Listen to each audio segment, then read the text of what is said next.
اب تو فائز بھی اپنی ماں کہکشاں بیگم کو صاف ہی کہہ دے گا کہ لائبہ اگر وقاص سے شادی کا فیصلہ کر چکی ہے تو میں اس کے فیصلے کی تائید کرتا ہوں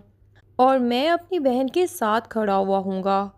کہکشاں بیگم کہتی ہیں کہ وقاص اگر اپنے گھر والوں کو چھوڑ کے لائبہ سے شادی کرے گا تو اس کے پاس ہے ہی کیا، ایک چھوٹی سی نوکری، اس میں وہ میری بیٹی کو کیا آسائشیں دے سکے گا۔ یہاں فائز اپنی ماں کو صاف ہی کہہ دے گا کہ موم، ڈیڈ کے پاس تو ساری دنیا کی دولت تھی، پھر بھی وہ اس دنیا سے کیا لے کے گئے ہیں، خالی ہاتھ ہی گئے ہیں نا، الٹا بہت سارا بوجھ دل پہ، اس وجہ سے کہ جو دولت انہوں نے غلط طریقوں سے کمائی اور احساس ندامت کے ساتھ اس دنیا سے رخصت ہوئے ہیں۔ ہم وہ راستہ اپنانا نہیں چاہتے اور نہ ہی اپنی لائف میں کسی ایسے پارٹنر کو شامل کرنا چاہتے ہیں جس کی زندگی ویسے طرز عمل سے چل رہی ہو۔ ہم اس لائف سے بہت خوش ہیں اور سیٹسفائیڈ ہیں اور ہم دونوں نے اپنی سمتوں کا تعین کر لیا ہے، اب ہم ایسے ہی سادہ زندگی گزارنا چاہیں گے۔ دوسری طرف حریم بھی ہر ٹائم کے شک اور شکوے دیکھ دیکھ کے تنگ آ چکی ہے اب فائز سے۔ دل سے تو وہ دوسری شادی کرنا ہی نہیں چاہتی، لیکن پھر بھی اپنے والد اور بھائی کے کہنے کی وجہ سے اور پھر مدثر سر کے اچھے اخلاق کی وجہ سے ان کے پرپوزل کو ایکسیپٹ کر لیتی ہے اور اپنے والد سے کہہ دیتی ہے کہ اب ہم خلا کا کیس کر دیں گے۔ میں اب فائز سے مزید کچھ بھی سننے کی ہمت نہیں رکھتی، لیکن یہ فیصلہ لینے کے بعد بھی حریم کی آنکھوں میں ایک بے رونقی اور ایک اداسی صاف دکھائی دیتی ہے اور شاید مدثر سر بھی یہ اداسی بھانپ لیتے ہیں۔ تبھی وہ حریم سے ملتے ہیں اور اس کو کہتے ہیں کہ میں چاہتا ہوں کہ مجھ سے شادی کا فیصلہ آپ کا خود کا ہو، نہ کہ آپ کے بھائی یا باپ کی مرضی سے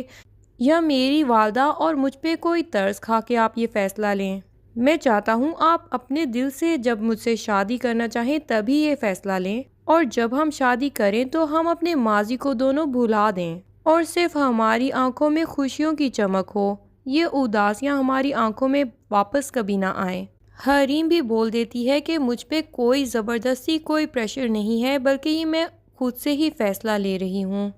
تو یہ بات سن کے مدثر سر کو بھی تسلی ہو جاتی ہے کہ حریم خود بھی مجھ سے شادی اب کرنے کے لیے تیار ہے۔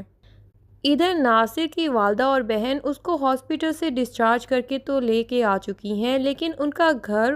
ناصر کی بیوی اپنے نام کروا چکی ہے اور اب ان کے پاس رہنے کے لیے کوئی ٹھکانہ نہیں ہوتا۔ ناصر کی بہن اپنے بھائی کو اپنے گھر میں ہی لے آتی ہے اور وہ دن رات بخار میں تپتا رہتا ہے اور درد سے کراہتا رہتا ہے۔ اب تو ناصر کا بہنوئی بھی بول دے گا کہ خالہ کی حد تک تو ٹھیک تھا کہ تم نے ان کو اپنے پاس رکھا تھا، لیکن یہ کیا کہ اب تمہارا بھائی بھی یہیں آ کے رہ جائے گا اور میں تو اس کی وجہ سے بہت بے آرام ہوتا ہوں، وہ سارا دن کراہتا رہتا ہے، اس کی درد والی آوازیں سن سن کے میں اب تنگ آ گیا ہوں، اب برائے مہربانی تم خود ہی خالہ سے بات کرو کہ وہ اس کو یہاں سے کہیں لے جائیں۔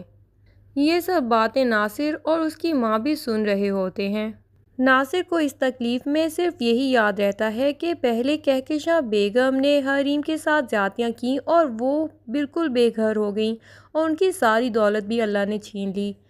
اور اب مجھے بھی اللہ میاں سے انہی گناہوں کی سزا مل رہی ہے جو حریم پہ میں نے الزامات لگائے، اسی لیے میں بالکل بے گھر ہو گیا ہوں اور اپنے ہاتھ پاؤں تک بھی کھو چکا ہوں۔ وہ درد سے کراہتا ہوا اپنی ماں سے التجا کرتا ہے کہ امی آپ میری ایک بات مانیں گی پلیز۔ ماں پوچھتی ہے کہ بتاؤ بیٹا کیا بات ہے؟ تو ناصر ان کو کہے گا کہ میں حریم سے معافی مانگنا چاہتا ہوں اور پھر اپنی ماں کو ساری حقیقت بتا دے گا کہ جیسے جیسے اس نے حریم کو تنگ کیا اور اس پہ الزامات لگائے۔ ناصر اپنی ماں سے ریکویسٹ کرے گا کہ حریم میری کال تو بالکل نہیں سنتی ہے، پلیز آپ مجھے اپنے نمبر سے اس سے بات کروا دیجئے، میں اس سے معافی مانگ کے ہی سکون سے اس دنیا سے رخصت ہو جانا چاہتا ہوں۔ اس کے ساتھ کی گئی زیادتیوں کا بوجھ اتنا بھاری ہے کہ نہ میں زندہ رہ پا رہا ہوں اور نہ ہی میں سکون سے اس دنیا سے رخصت ہو پا رہا ہوں۔ ادھر حریم اپنے باپ اور بھائی کے ساتھ باتوں میں مصروف ہوتی ہے کہ اس کے نمبر پہ کسی انون نمبر سے کال آتی ہے، وہ کال ریسیو کر کے پوچھتی ہے کہ کون ہے، تو آگے سے ناصر کہتا ہے کہ پلیز حریم میری کال مت کاٹنا، میں تمہارا مجرم ہوں۔ حریم اس کی درد بھری آواز میں جب التجا دیکھے گی تو اس کی کال سن لے گی اور ناصر اب اس کو بتائے گا کہ میں نے تمہارے ساتھ زندگی میں جو زیادتیاں کی ان سب کی سزا بھی میں نے پا لی ہے۔ میں اپنی ٹانگیں کھو چکا ہوں اور میں بہت زیادہ تکلیف میں ہوں، لیکن پتہ نہیں موت بھی کیوں نہیں آ رہی۔ دل پہ یہی بوجھ تھا کہ تم سے شاید معافی مانگ لوں تو سکون کی موت مر سکوں۔ حریم آگے سے جواب دے گی کہ ناصر صاحب، آپ کی مہربانیوں سے میری زندگی تو ویسے ہی تباہ ہو چکی ہے، لیکن میرا دل اب پتھر کا ہو چکا ہے۔ مجھے کسی بھی بات پہ کوئی رونا یا کوئی غصہ نہیں آتا، اور میں فائز کے گھر والوں کے ساتھ ساتھ تمہیں بھی کب کا معاف کر چکی ہوں۔ اپنے آپ کو میری طرف سے آزاد سمجھو اور دوبارہ میرے نمبر پہ کوئی کانٹیکٹ کر کے مجھے ماضی کی کوئی یاد مت دلوانا۔ ناصر یہ سب باتیں سن کے تو بہت زیادہ دکھی ہو جائے گا اور اس کو پتہ چلے گا کہ اس کی وجہ سے حریم کی لائف بالکل ختم ہو چکی ہے، تو اب وہ مرنے سے پہلے یہ غلط فہمی دور کر کے ہی جائے گا۔ ادھر کہکشاں بیگم ابھی بھی لائبہ سے یہی کہہ رہی ہوں گی کہ میں تمہاری شادی بڑے اچھے امیر گھرانے میں کراؤں گی۔ میں نے غربت کی بہت لائف دیکھی ہے شادی کے شروع میں نہیں چاہتی کہ میرے بچے ویسی لائف گزاریں۔ کہکشاں بیگم تو اپنے اکاؤنٹس بحال ہونے پہ بھی اتنی خوش ہوتی ہیں کہ اب ان کے پاس واپس ساری دولت آ جائے گی۔ حالانکہ فائز اور شیخ فرقان دونوں ہی اب اس دولت کو حاصل کرنا ہی نہیں چاہتے۔ شیخ فرقان بھی صاف کہہ چکے ہوتے ہیں کہ بھائی مجھے یہ دولت نہیں چاہیے، میں اس میں سے ایک بھی روپیہ اپنے گھر والوں پہ اب استعمال کرنا نہیں چاہتا،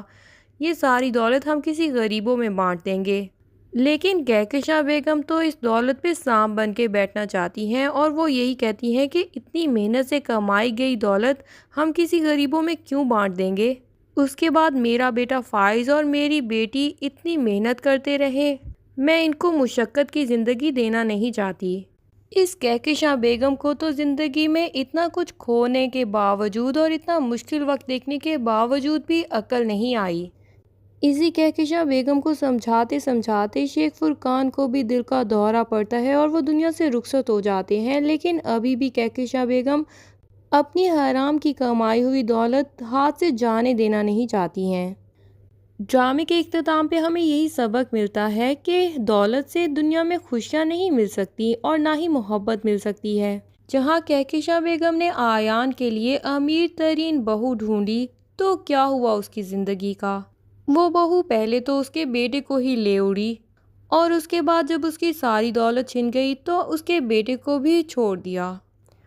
اگر ہم اپنے بچوں کو صرف دولت کی اہمیت بتائیں گے اور یہی کہیں گے کہ دنیا میں ہر چیز دولت سے ہی ملے گی، تو کہیں نہ کہیں ان کو بھی پیسے بنانے کی مشینیں بنا دیں گے، ایموشن سے بالکل دور۔ اور آگے ان کی لائف میں پارٹنرز بھی ایسے لے آئیں گے جو کہ صرف دولت کے ہی پجاری ہوں گے، اپنے لائف پارٹنرز کی زندگی میں کبھی کوئی سکون نہیں فراہم کر سکیں گے۔ جبکہ اپنے بچوں کے لیے تو ایسے لائف پارٹنرز ڈھونڈ کے دینے چاہیے جو زندگی میں کبھی مشکلات بھی آ جائیں تو ان کا ساتھ مت چھوڑیں، ان سے دل سے محبت کریں، تاکہ اس دنیا سے جب رخصت ہوں تو ہم خود بھی سکون سے رخصت ہوں اور ہمارے بچے بھی سکون سے رخصت ہو سکیں۔ دوستو، آپ کو ڈرامے کی اینڈنگ پسند آئی یا نہیں، یہ کمنٹس میں لازمی بتائیے گا، اور اگر آپ چینل پہ نئے ہیں تو چینل کو سبسکرائب کرنا نہ بھولیے۔ تھینک یو، اللہ حافظ۔